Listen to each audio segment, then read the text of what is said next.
Hello दोस्तों, नमस्कार। स्वागत है आप सभी का हमारे YouTube channel CGPSC and CG Vyapam prep पर। जैसा कि आप सभी को पता है, हम आप सबके लिए स्टाफ नर्स भर्ती परीक्षा 2025 के लिए MCQ की सीरीज़ लेकर आ रहे हैं। ये पार्ट हमारा फंडामेंटल ऑफ नर्सिंग का पार्ट 3 होगा,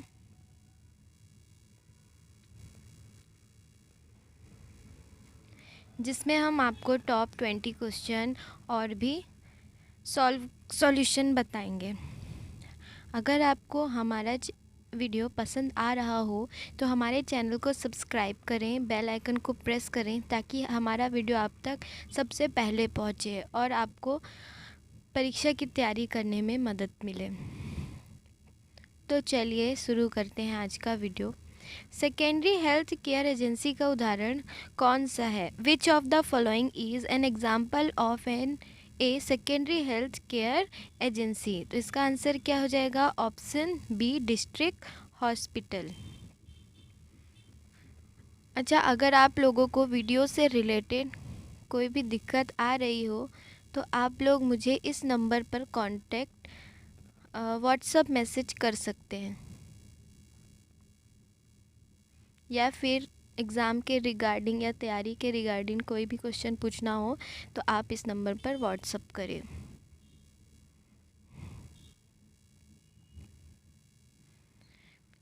फूड एंड एग्रीकल्चर ऑर्गेनाइजेशन का मुख्यालय कहाँ स्थित है? ये स्थित है ऑप्शन सी, रोम में। Where is the head quarter of FAO located? FAO का फुल फॉर्म लिखा हुआ है फूड एंड एग्रीकल्चर ऑर्गेनाइजेशन। हो सकता है कि फुल फॉर्म से भी आपको क्वेश्चन आ जाए, ठीक है। ILO का मुख्य उद्देश्य क्या है? इंटरनेशनल लेबर ऑर्गेनाइजेशन का मुख्य उद्देश्य क्या है? What is the main objective of ILO? श्रमिकों की कार्यस्थल पर सुरक्षा एवं अधिकार, worker safety and rights at work place, बच्चों के स्वास्थ्य की देखभाल, चाइल्ड हेल्थ केयर, वैश्विक पर्यावरण संरक्षण, ग्लोबल इन्वायरमेंटल प्रोटेक्शन, अंतर्राष्ट्रीय शांति, इंटरनेशनल पीस। तो क्या है इसका ऑप्शन ए आंसर होगा? श्रमिकों की कार्यस्थल पर सुरक्षा और अधिकार, worker safety and rights at work place. Bharat में सब सेंटर कितनी जनसंख्या को कवर करता है? In India one sub centre covers A population of 20,000। 20,000 वाला दूसरा क्वेश्चन है, अभी आएगा वो। ऑप्शन बी 5,000, ठीक है। शहरी इलाके में कितना है? 5,000 और 3,000 ट्राइबल एरिया या फिर एक या हिल एरिया में भी 3,000 है, ठीक है। अगला क्वेश्चन देखते हैं। एम्स किस स्तर की स्वास्थ्य एजेंसी है? AIIMS belongs to which level of health care agency? तो ये कौन से लेवल की? ये टर्सरी लेवल की है। टर्सरी या फिर यहाँ पर गवर्नमेंट लेवल भी लिखा रहेगा, गवर्नमेंट, ठीक है।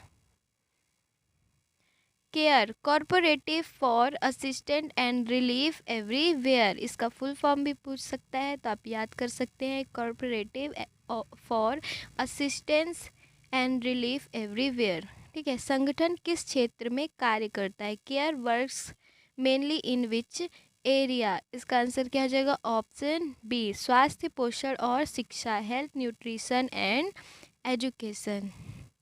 मैं आपको अगला क्वेश्चन रीड करने के बाद आपको कुछ समय दूंगी ताकि आप लोग भी आंसर कर सकें, ठीक है। नर्सिंग आचार संहिता का मुख्य उद्देश्य क्या है? चिकित्सक के आदेशों का पालन करना, नर्स को नैतिक निर्णय लेने में मार्गदर्शन देना, केवल प्रशासनिक कार्य करना, रोगी का मनोरंजन करना। क्या होगा आंसर? ऑप्शन बी, नर्स को नैतिक निर्णय लेने में मार्गदर्शन देना। डू नो हार्म किस नैतिक सिद्धांत से संबंधित है? Do no harm belongs to which ethical principle? इसका आंसर क्या हो जाएगा? Option number B, non maleficence, ठीक है। रोगी को उसके उपचार से संबंधित सही और पूर्ण जानकारी देना किस सिद्धांत से संबंधित है? Providing the patient with complete and correct information about treatment related to which principle? ये किससे है? ऑप्शन नंबर ए, वेरासिटी इसका आंसर हो जाएगा। ठीक है। नर्स द्वारा रोगी की गोपनीय जानकारी को सुरक्षित रखना किसका उदाहरण है? ये कॉन्फिडेंशियलिटी। ठीक है, ऑप्शन बी।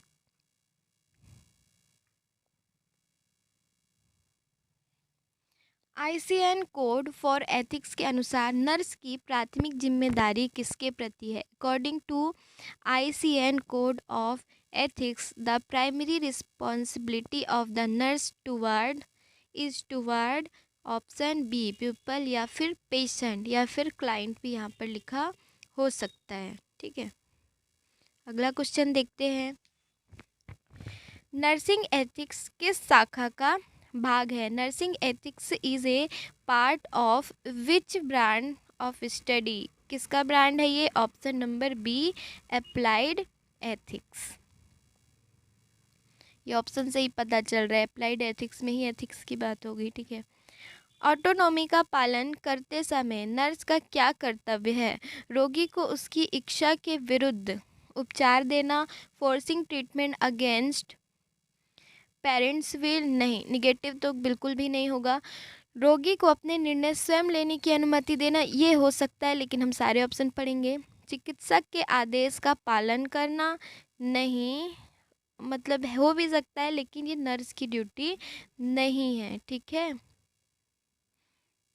क्वेश्चन के हिसाब से आंसर नहीं होगा। गोपनीयता बनाए रखना, ये भी आंसर हो सकता है, लेकिन हम क्या लेंगे? Option B. ठीक है, क्योंकि ऑटोनोमी, रिस्पेक्टिंग ऑटोनोमी की बात कर रहे हैं। फिडेलिटी का नर्स से में क्या अर्थ है? What does Fidelity mean in nursing? ठीक है। रोगी को सत्य बताना नहीं, कभी कभी रोगी को सत्य नहीं बताना होता है, जैसे अगर उन्हें कोई गंभीर बीमारी है तो। वचन और जिम्मेदारी के प्रति निष्ठावान रहना, ये आंसर हो सकता है, पर हम अगला ऑप्शन भी देखेंगे। रोगी की गोपनीयता बनाए रखना, ये ऑप्शन तो देख के सभी सही लग रहे हैं। ठीक है, लेकिन यहाँ पे किसकी बात कर रहा है? फिडेलिटी की बात कर रहा है, तो इसका ऑप्शन क्या हो जाएगा? बी आंसर होगा, जिम्मेदारी के प्रति निष्ठावान रहना। इंग्लिश में बोलेंगे हम being faithful to promises and responsibility. ठीक है, अगला क्वेश्चन देखते हैं।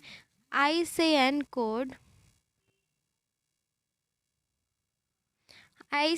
कोड फॉर एथिक्स में नर्सेस एंड प्रैक्टिस का क्या आशय है? In ICN code for ethics nurses and practice refers to nurse का प्रशासनिक कार्य नहीं, उच्च स्तरीय देखभाल और क्षमता बनाए रखना, maintaining high standard of care and competence. ठीक है, ऑप्शन बी ही सही आंसर होगा। अगला क्वेश्चन देखते हैं। जस्टिस सिद्धांत का पालन नर्स कब करती है? सभी रोगियों को समान देखभाल प्रदान करके, तभी तो सबके साथ जस्टिस होगा, है ना। ऑप्शन क्या हो जाएगा? ऑप्शन ए आंसर हो जाएगा। इंग्लिश में देखें तो when does a nurse follow the principle of justice? By providing equal care all patients. ठीक है, केवल वाले आंसर तो कभी भी नहीं होंगे। केवल गरीबी की देखभाल करके नहीं। ठीक है, by caring only for the people, no.